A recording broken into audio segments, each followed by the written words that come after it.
Welcome back to Kindness Stories, where every week we bring you true and touching tales that remind us of the power of compassion, humanity, and unexpected connections. If you believe the world could use more kindness, you're in the right place. Make sure to subscribe and turn on notifications so you never miss a new story. That might just warm your heart or even change your life. Now, let me take you on a journey that begins in a quiet diner tucked away in the corner of a small city and ends in a way no one could have imagined. It's the story of a young waitress named Emily, a billionaire's daughter named Clara, and how a simple act of kindness at the right time made all the difference in the world. Emily was 25 and had been working at Frank's Diner for 3 years. The place wasn't fancy, but it had character. The kind of place where regulars sat in the same booth every day, and the coffee was always hot. For Emily, it was more than just a job. It was her lifeline. After losing her parents in a car accident 5 years ago, she had taken on the responsibility of raising her younger brother, Liam. She worked long hours, often double shifts, just to make sure Liam could go to school and have a stable life, despite the hardship. Emily never complained. She always greeted customers with a warm smile and a kind word.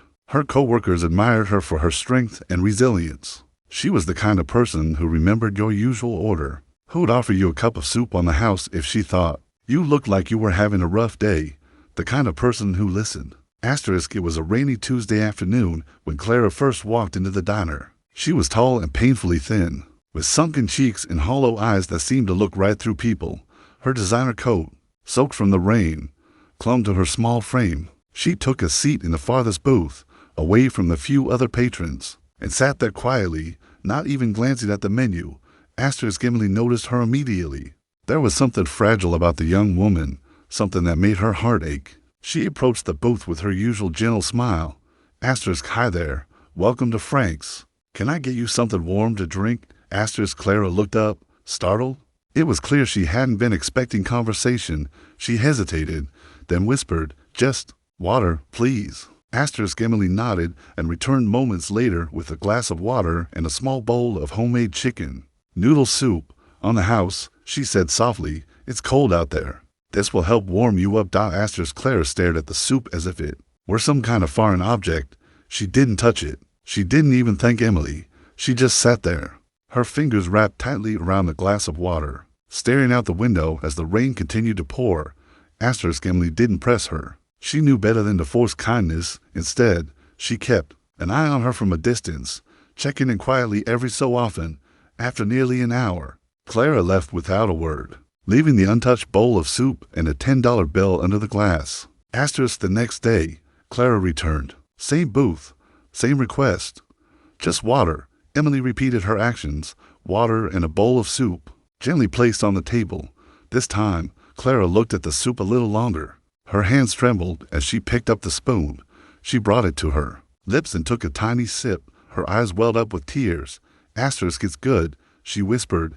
Emily smiled. "Genuinely, I'm glad you like it. It's made with love." Day after day, Clara returned. Slowly, she began eating more. A few spoonfuls turned into half a bowl, then a full one. Emily never asked questions.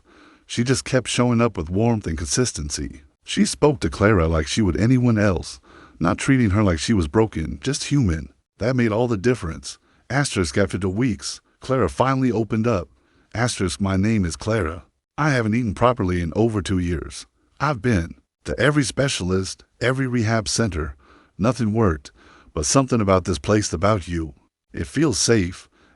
Emily sat down across from her during a quiet hour. She listened as Clara told her story. She was the daughter of one of the richest men in the country. Her childhood was a whirlwind of nannies, boarding schools, and high expectations. Her mother had passed away when she was young, and her father buried his grief in work and wealth. Clara was left to grow up alone in a mansion filled with everything but love. By the time she was 16, she had developed a severe eating disorder. At first, it was a cry for control.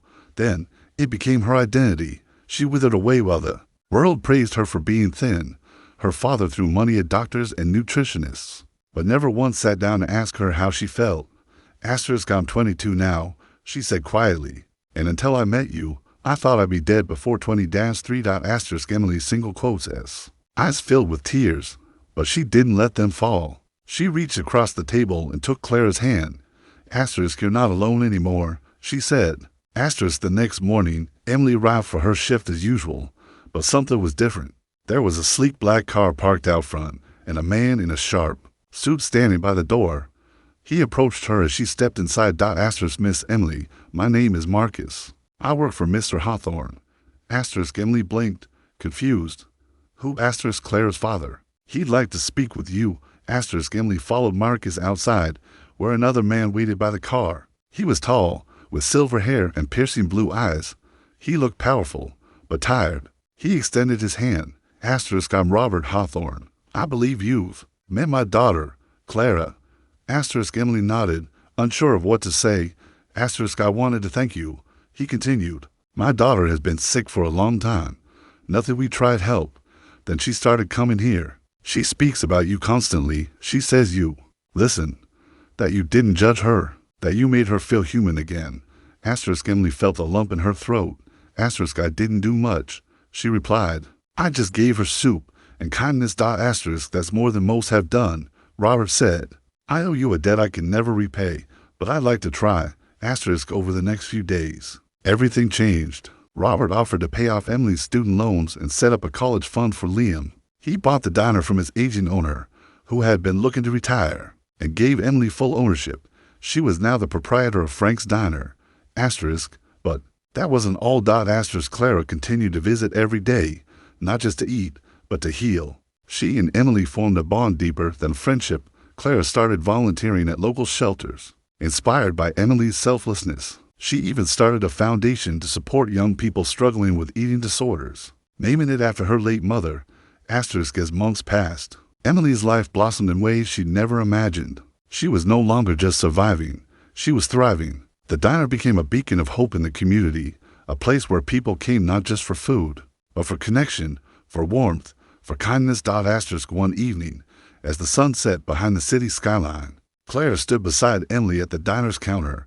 Asterisk, you saved me, Clara said softly. Asterisk, no, Emily replied, squeezing her hand.